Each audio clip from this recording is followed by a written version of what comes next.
As you know, the Constitution gives electors the right to vote for any eligible person. Any eligible person, no matter which party they belong to. But it should certainly be someone you consider especially competent. Especially competent to serve as President of the United States of America. By voting your conscience, you and other brave Republican electors can give the House of Representatives the option to select a qualified candidate for the presidency. This is completely phony. What they're asking people to do is to ignore the votes of millions of people in their states who elected them as elector. Okay, this is an ad by celebrities out there trying to ask the Republican electors that meet December 19th to not vote for Donald Trump, to vote for somebody else, and thereby send it to the House of Representatives. If you remember, Donald Trump has 306 electoral votes, Hillary Clinton 232. The Constitution says that you have to finish in the top 3 in electoral votes. So far, they're the only 2 with votes. If what these celebrities said actually happened, it would then go to the House of Representatives, where they would vote for Donald Trump. We're back with the panel.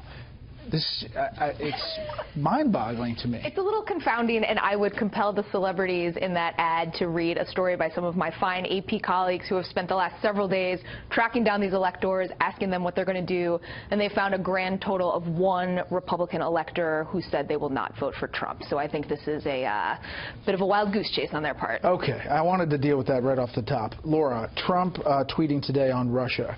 If Russia or some other entity was hacking, why did the White House wait so long to act? Why did they only complain after Hillary lost? Here's Donald Trump back in his last press conference, July 27th, in the White House today. Russia, if you're listening, I hope you're able to find the 30,000 emails that are missing. The defense from the Trump campaign is that he was joking. I don't think anybody at the White House thinks it's funny that an adversary of the United States engaged in malicious cyber activity to destabilize our democracy. That's not a joke. Laura, his rhetoric from the podium has increased over the last couple of days on this very issue. Yeah, think how heartwarming that meeting between Obama and Trump was in the Oval, and they've been talking, regularly, fairly complimentary.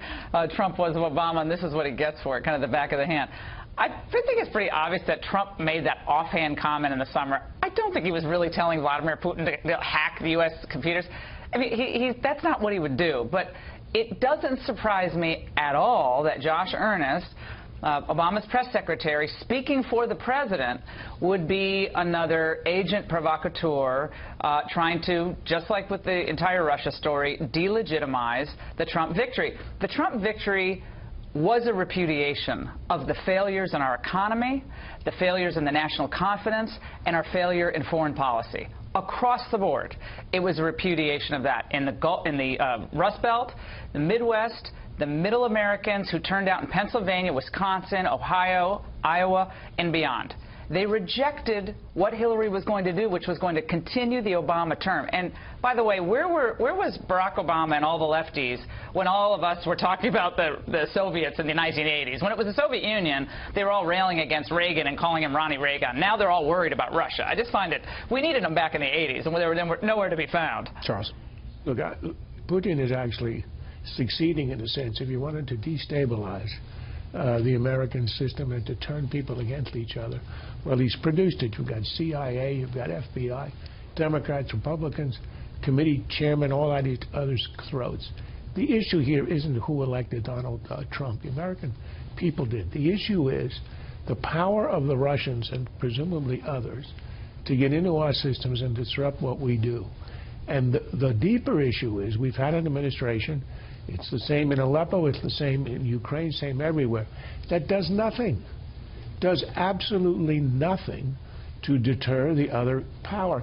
The point of a superpower is not to invade, it's not to drop the bombs, it's to be so strong that when you issue a warning, secretly or publicly, the other guy listens and doesn't do it.